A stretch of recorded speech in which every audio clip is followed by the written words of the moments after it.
आईना कवन हो दुल्हा चौका चढ़ी हो बैठी। आईना कवन हो दुल्हा चौकवा चढ़ी हो बैठी।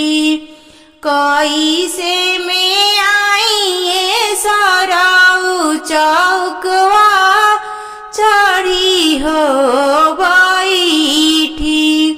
सभवा में बैठल हो बानी कवना पापा मलिकावा। सभवा में बैठल हो बानी कवना चाचा मलिकावा। इहाँ में कवना हो सरऊ चौका चढ़ी हो बैठ।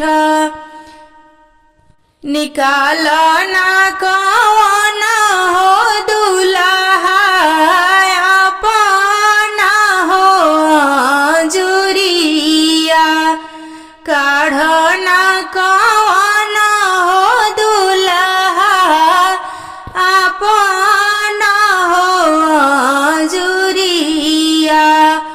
अजूरी पसरते हो दुल्हा चढ़ाई हम तिलकवा।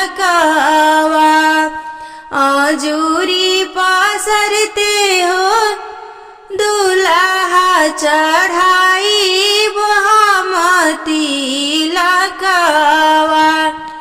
कैसे निकाली कवन सरउआ न हो जुरिया। पजरे ही बैठल बानी कवना चाचा साहेबा। चाचा हमरे कहती ये साराऊ निकलती हम जुरिया। पापा हमरे कहती ये साराऊ निकलती